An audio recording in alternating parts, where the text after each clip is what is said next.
Hey guys, welcome all of you. Today we are going to start a new chapter of class 9th, chapter 10 gravitation. In chapter 8 and 9, what we have learned? We have learned about the motion of an object and the force. जो हमने पढ़ा है वो पढ़ा है motion कैसा हो रहा है किसी ऑब्जेक्ट में, ठीक है। उसके बाद जो नेक्स्ट चैप्टर पढ़ा हमने force and laws of motion, उसमें ये पढ़ा कि ये मोशन का कॉज क्या है, जो कि फोर्स है, ठीक है। मोशन का कॉज पढ़ा। अब इस चैप्टर में हम देखेंगे, ठीक है ना, जैसे कि फोर्स के बारे में हमने क्या क्या पढ़ा था कि वो स्पीड को चेंज करने के लिए, किसी बॉडी के स्पीड को चेंज करने के लिए, किसी बॉडी के डायरेक्शन को चेंज करने के लिए हम फोर्स का यूज़ करते हैं, ठीक है ना। अब यहाँ पे जो बात आती है वो हाइट से रिलेटेड होगी, ठीक है ना। तो हाइट से रिलेटेड ये कही जाती है, जैसे मान के चलिए कि देयर इज अ ब्रांच, ठीक है, यहाँ पे एक पेड़ है, ठीक है, और यहाँ से कोई एप्पल हो चाहे कोई भी फ्रूट हो, ठीक है ना, कोई भी बॉडी अगर किसी हाइट पे है, जैसे ये हाइट h है, किसी हाइट पे है, तो it will come down, it will come down. पहली बात तो ये, if there is a boy, ठीक है ना, इसने एक बॉल पकड़ी है और इसको ऊपर की तरफ फेंका, तो ये चीज़ फिर नीचे आएगी। मतलब कि देखिए, सबसे पहली बात तो हमने फोर्स के चैप्टर में क्या पढ़ा कि स्पीड चेंज करने के लिए और डायरेक्शन को चेंज करने के लिए हम फोर्स का यूज़ करते हैं। हम स्पीड को चेंज करने के लिए और डायरेक्शन को चेंज करने के लिए फोर्स का यूज़ करते हैं। तो यहाँ पे अगर जो पेड़ था हमारे पास, जिस पे से कि फ्रूट था, जिस पे फ्रूट था, वो भी नीचे आ रहा है, मतलब उसका डायरेक्शन चेंज हो रहा है, उसका डायरेक्शन चेंज हो रहा है। तो डायरेक्शन चेंज करने के लिए रिस्पॉन्सिबल कौन होता है? फोर्स होता है। डायरेक्शन को चेंज करने के लिए या किसी बॉडी की स्पीड को चेंज करने के लिए कौन रिस्पॉन्सिबल होता है? रिस्पॉन्सिबल होता है हमारा फोर्स। तो ये जो चैप्टर है ग्रेविटेशन, ठीक है ना, इस ग्रेविटेशन जो है ये एक टाइप का फोर्स है। ग्रेविटेशन क्या है? ठीक है, ग्रेविटी, जिसको हम कहते हैं ग्रेविटी, ठीक है, ग्रेविटेशनल फोर्स होती है। ग्रेविटेशन क्या होती है? एक टाइप की फोर्स होती है, और इसका नेचर क्या है? इसका नेचर अट्रैक्टिव है। मीन्स ये कभी भी रिपल्सिव नेचर नहीं शो करेगी, ये कभी भी रिपल्सिव नेचर नहीं शो करेगी। It will always be attractive और हमेशा डाउनवर्ड होगी, ठीक है। It will be attractive in nature and in downward direction.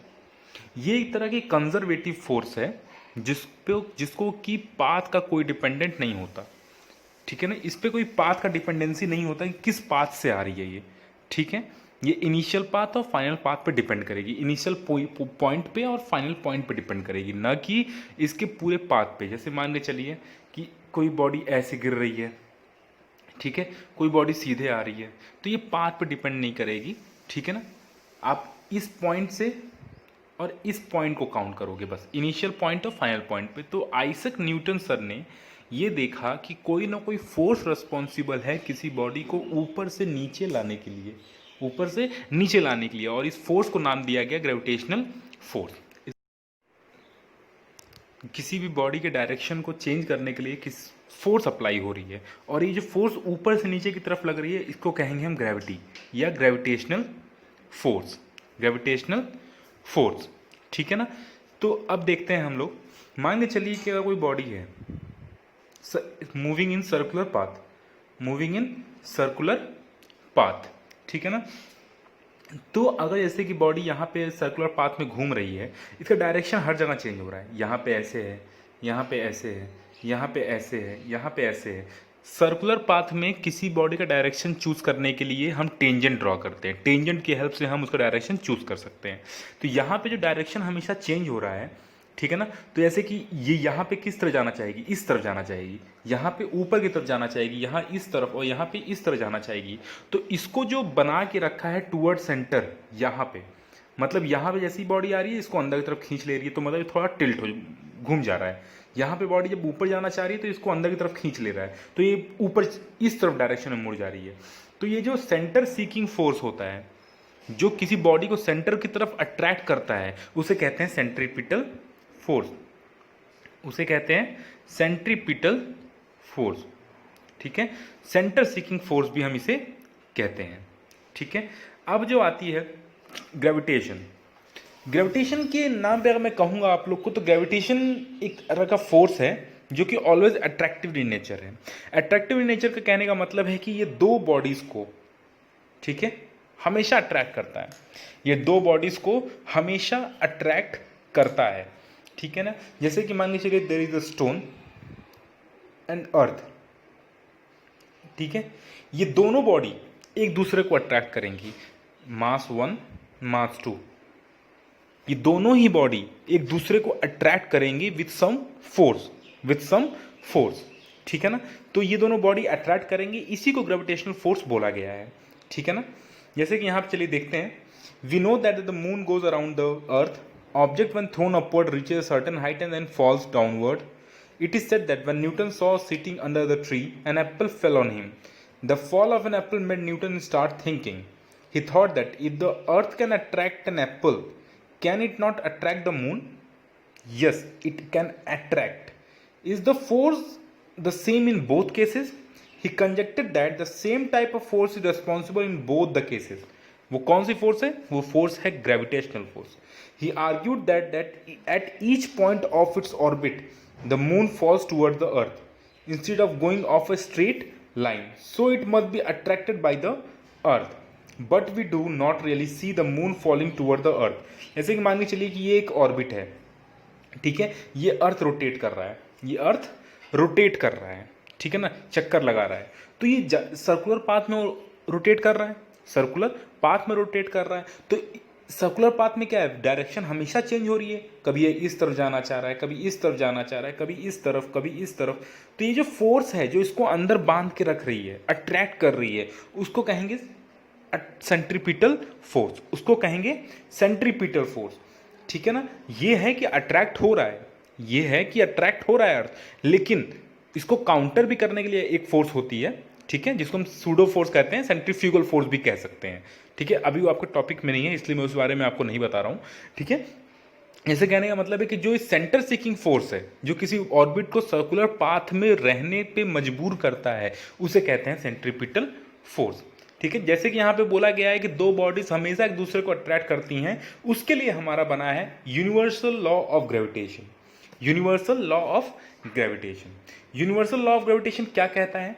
Universal law of gravitation कहता है कि अगर दो बॉडीज हैं और किसी डिस्टेंस से डिवाइडेड हैं, मान के चलिए इनका डिस्टेंस d है, एक का बॉडी कैपिटल M है, एक का बॉडी का मास स्मॉल m है, तो इनके में जो फोर्स लग रहा है वो डायरेक्टली प्रोपोर्शनल होगा दोनों के मास से और डिवाइडेड बाय इट्स डिस्टेंस का स्क्वायर, ठीक है। मैं इसको यहाँ साफ साफ लिख लेता हूँ, force is directly proportional to the both masses by its distance square, by its distance का स्क्वायर, मतलब दोनों बॉडी का मास जैसा होगा, ठीक है, दोनों बॉडी का अगर मास जैसा होगा वैसा उस पर फोर्स लगेगा, वैसा उस पर फोर्स लगेगा, और उनके डिस्टेंस पे भी डिपेंड करेगा कि फोर्स कैसा लग रहा है। कहने का मतलब force is directly proportional to the mass and inversely proportional to the distance of square, मतलब कि जब ज़्यादा मास होगा किसी बॉडी में तो उस पर फोर्स ज़्यादा लगेगा, मतलब उस पर फोर्स ज़्यादा लगेगा कि उसको अपनी जगह से मूव करने के लिए आपको ज़्यादा फोर्स लगाना पड़ेगा, बहुत ज़्यादा फोर्स लगाना पड़ेगा। ऐसा एग्जांपल लेता हूँ कि एक अर्थ है, ठीक है, अर्थ है और स्टोन है। जैसे कि मैंने कहा कि दोनों बॉडी एक दूसरे को अट्रैक्ट कर रही हैं, ठीक है, स्टोन अर्थ को अट्रैक्ट कर रहा होगा, स्टोन अर्थ को अट्रैक्ट कर रहा होगा, लेकिन क्या अर्थ अपनी जगह से मूव करेगा? नहीं करेगा, क्योंकि उसका मास बहुत ज़्यादा है, बहुत ज़्यादा मास है स्टोन की कंपेरेबिलिटी में। अब मैं कहूँगा कि अर्थ जो है वो स्टोन को अट्रैक्ट करके अपने पास लेते आएगा? नहीं, क्योंकि उनके बीच का डिस्टेंस बहुत ज़्यादा है, क्योंकि उनके बीच का डिस्टेंस बहुत ज़्यादा है। तो डिस्टेंस ज़्यादा होगा तो फोर्स कम लगेगा, मास ज़्यादा है तो फोर्स ज़्यादा लगेगा, ठीक है। ये बात आपको होप सो समझ में आ गई होगी। अब देखिए, जैसे कहने का मतलब, जैसे मैंने कहा force is directly proportional to the both the masses by distance square. अब इस प्रोपोर्शनलिटी को हटाने के लिए हम एक कांस्टेंट लेंगे जो कि होगा g, इसको कहेंगे gravitational constant, g m by D square. इतना फोर्स लगेगा दो बॉडी के बीच में जब वो किसी डिस्टेंस से सेपरेटेड हों और उनका कुछ मास हो, उनका कुछ मास हो, ठीक है ना। अब जैसे देखते हैं हम लोग यहाँ पे, ठीक है। अब जैसे देखिए यहाँ पे ये चीज कही गई है कि अगर एक बॉडी ये रही, एक बॉडी ये रही, अगर ये बॉडी इस पे फोर्स लगाएगी तो according to the Newton third law ये बॉडी इस पे भी काउंटर फोर्स लगाएगी, इक्वल एंड अपोजिट डायरेक्शन, जो कि आप देख रहे हैं। इसीलिए कहा गया है कि दोनों बॉडी एक दूसरे को इक्वल फोर्स से अट्रैक्ट करती हैं, लेकिन वो फोर्स किस पे डिपेंड करता है, उसके मास और उसके डिस्टेंस पे। Equal and opposite force attract करती हैं, अटैक करती हैं उस पर, ठीक है ना। इक्वल होंगी फोर्स और डायरेक्शन उनका अपोजिट होगा, ठीक है। और टेंजेंट से आप उसका डायरेक्शन समझ सकते हैं, टेंजेंट से उसका आप डायरेक्शन समझ सकते हैं, ठीक है। तो यहां पे चलिए आके देखते हैं हम लोग कि according to the third law of motion the apple does attract the earth, but according to the second law of motion for a given force acceleration is inversely proportional to the mass of an object. अगर आप यहां देखोगे F is equals to m a, तो mass किस पे dependent है, F by ए। कह सकता हूं मैं acceleration is equals to F by m. जितना ज़्यादा कम मास होगा उतना ज़्यादा एक्सेलरेशन होगा, ठीक है। तो ये मास पे भी डिपेंड करता है एक्सेलरेशन, ठीक है ना। तो ये ध्यान रखिएगा आप लोग कि फॉर्मूला है F इज इक्वल्स टू जी, ठीक है, जिसको हम ग्रेविटेशनल कांस्टेंट कहते हैं, बाई मास ऑफ अर्थ, चाहे कुछ भी ले लीजिए, mass of moon by distance का स्क्वायर, ये दोनों चीज बनाती हैं यूनिवर्सल लॉ ऑफ ग्रेविटेशन, ठीक है। अब यहाँ अगर ग्रेविटेशन का फॉर्मूला मुझे लिखना हो तो मैं लिखूंगा F into d square by m. और ग्रेविटेशन का यूनिट क्या हो जाएगी, फोर्स का न्यूटन, डिस्टेंस किसमें, metre square by kg square, newton metre square by kg square, ये इसकी यूनिट हो जाएगी, ठीक है। और जी को हम क्या कहेंगे, ग्रेविटेशनल कांस्टेंट, जी को हम क्या कहेंगे, ग्रेविटेशनल कांस्टेंट, ठीक है। तो इसका यूनिट याद रखिएगा 6.7 इंटू 10⁻11। जी की वैल्यू क्या होती है, 6.7 into 10⁻11 newton metre square kg minus two, ठीक है। तो ये फोर्स समझ में आया आपको कि कितना फोर्स लगता है। फोर्स जो लगता है वो होता है ग्रेविटेशनल कांस्टेंट m/d², और फोर्स डायरेक्टली प्रोपोर्शनल होगा दोनों के मास को लेके और इन्वर्सली प्रोपोर्शनल होगा उनके डिस्टेंस को लेके, ठीक है। आई होप सो ये चीज़ आपको क्लियर हो गई, universal law of gravitational constant, ठीक है। इसी बेसिस पे कि दोनों बॉडी अट्रैक्ट करती हैं, केपलर एक साइंटिस्ट थे, इन्होंने ऑर्बिटल मास थियरी दी, ठीक है ना, ऑर्बिटल मास थियरी दी, ठीक है। वन सेकेंड, ऑर्बिटल मास थियरी दी, जिसमें उन्होंने कहा कि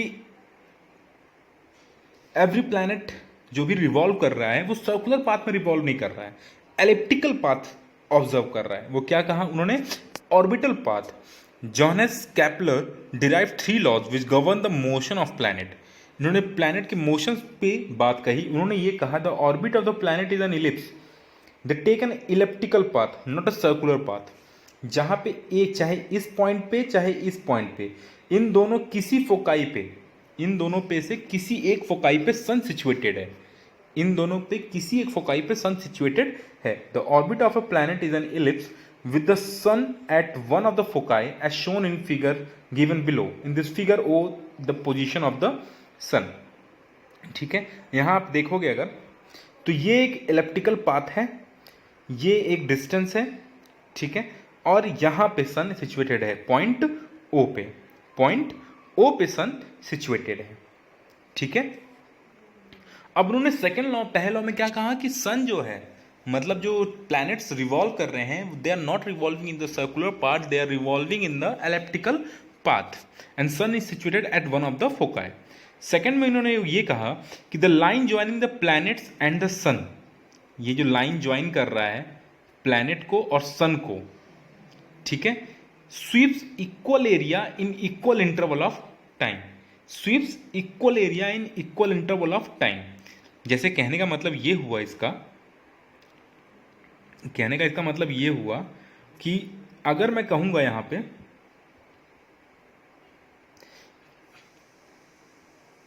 कि ये बॉडी ओ ए प्लैनेट ओ बी तक जाने में जितना टाइम लगा रही है, मतलब जितना एरिया इसने कवर किया है, इसके अंदर का जो एरिया है, जितना एरिया इसने कवर किया है ओ ए से ओ ए ओ बी तक, उतना ही एरिया ये भी कवर करेगी ये ट्राइंगल। ठीक है, कहने का मतलब कि ओ ए बी ओ ए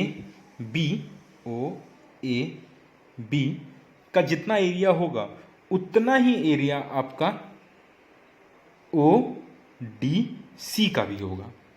ठीक है, हालांकि ओ से ए बी का डिस्टेंस दूर है और डी सी का नज़दीक है, लेकिन इनका जो एरिया होगा वो इक्वल होगा।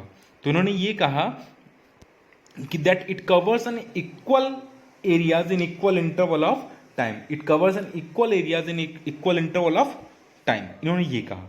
और थर्ड में इन्होंने ये कहा the cube of the mean distance, मतलब इनके बीच का डिस्टेंस होगा उसका क्यूब। ठीक है, cube of the mean distance of a planet from the sun is proportional to the square of its orbital period, मतलब वो इक्वल होगा उसके टाइम पीरियड के।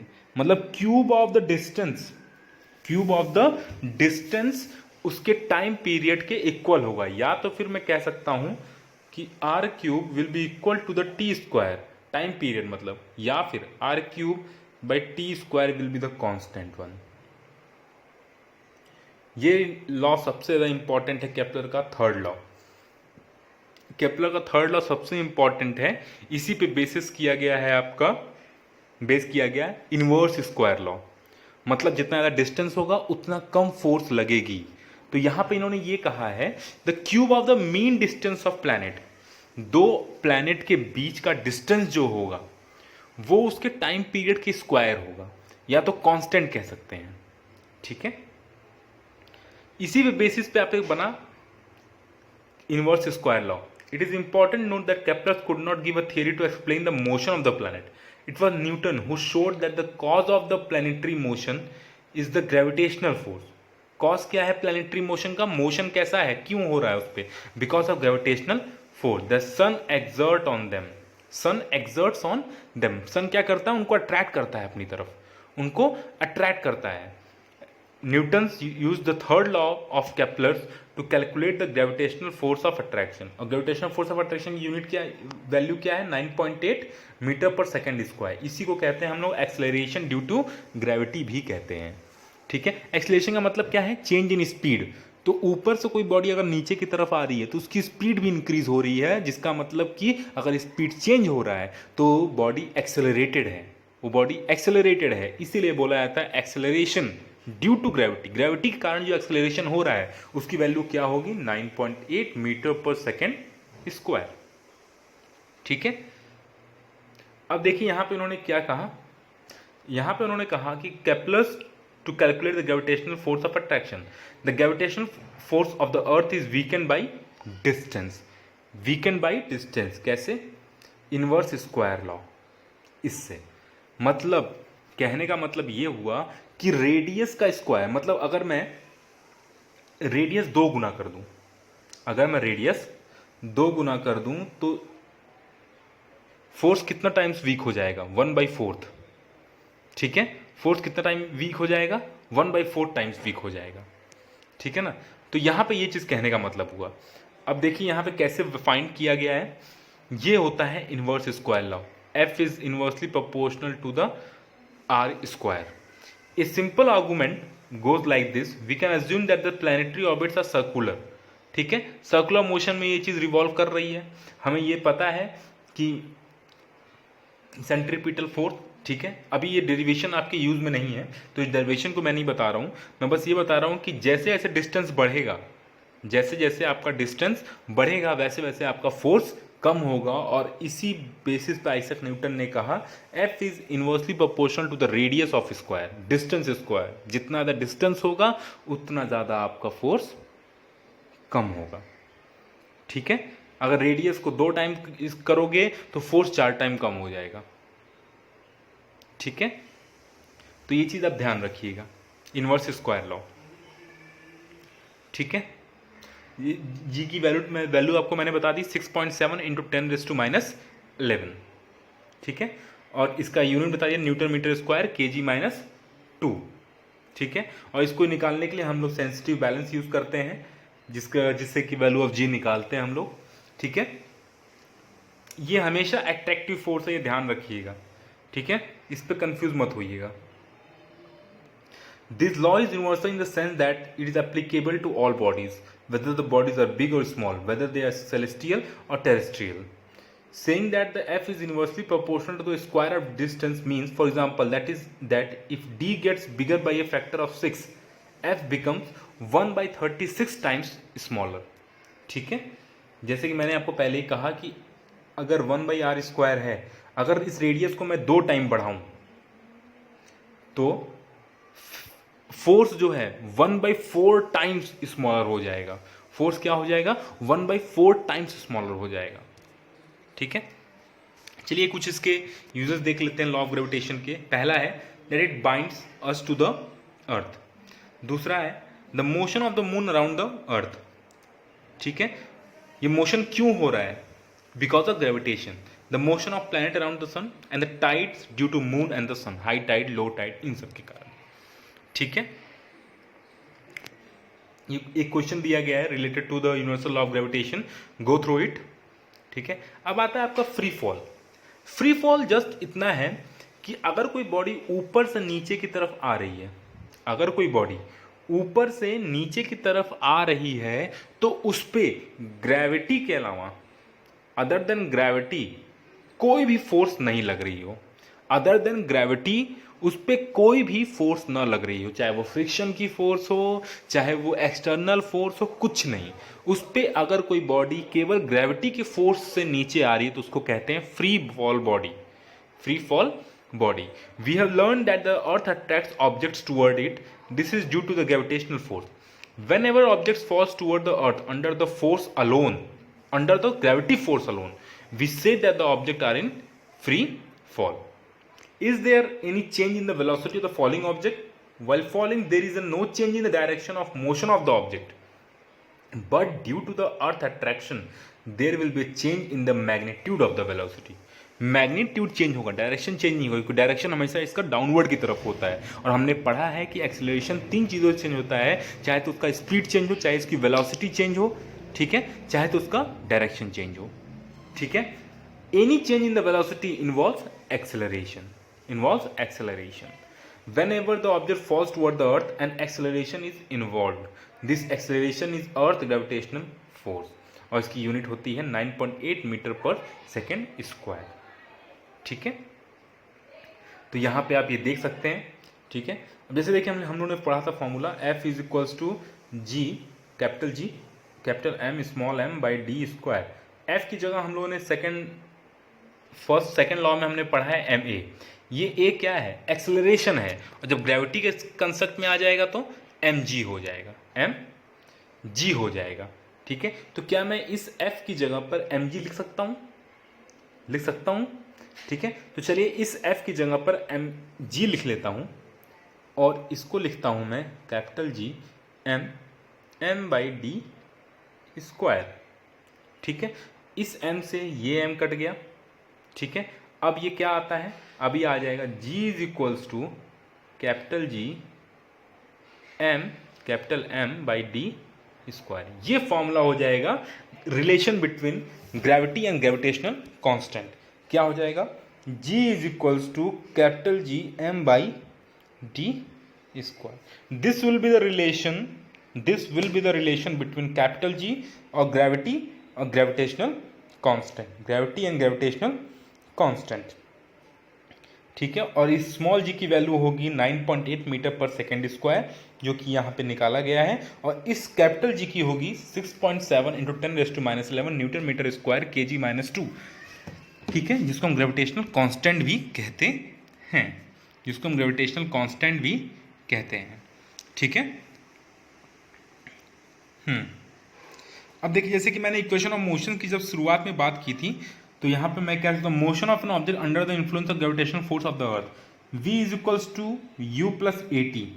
जहाँ जहाँ ए है वहाँ वहाँ जी हो जाएगा, क्योंकि एक्सेलरेशन क्या है, ग्रेविटी के कारण एक्सेलरेशन हो रहा है, तो जी लेंगे और जी की वैल्यू होगी 9.8 मीटर पर सेकेंड स्क्वायर। जहाँ जहाँ पे हमने एस लगाया है लीनियर डिस्टेंस, कि हम डिस्टेंस मेजर कर रहे हैं, अभी डिस्टेंस मेजर करने की जरूरत नहीं पड़ेगी। अब कोई बॉडी ऊपर से नीचे की तरफ आ रही है, मतलब हाइट कवर कर रही है, तो एस की जगह पे क्या हो जाएगा, एच। एस की जगह पे क्या हो जाएगा, एच। ठीक है, आई होप सो मैं क्लियर होऊंगा इस चीज से। ठीक है, तो यहाँ पे आप लिख सकते हैं v equals to u plus g t, H equals to u t plus half g t square, v square equals to u square plus 2g h। ठीक है, उससे रिलेटेड कुछ क्वेश्चंस हैं। अब जो नेक्स्ट क्लास होगा उसमें मैं मास और वेट के बारे में और उनके डिफरेंसेस के बारे में बात करूंगा। ठीक है, अदर देन दैट उसके बारे में फिर वेट के बारे में बात करूंगा, मास के बारे में बात करूंगा, उनमें डिफरेंसेस क्या है उस बारे में बात करेंगे। ठीक है, thank you so much, have a nice day.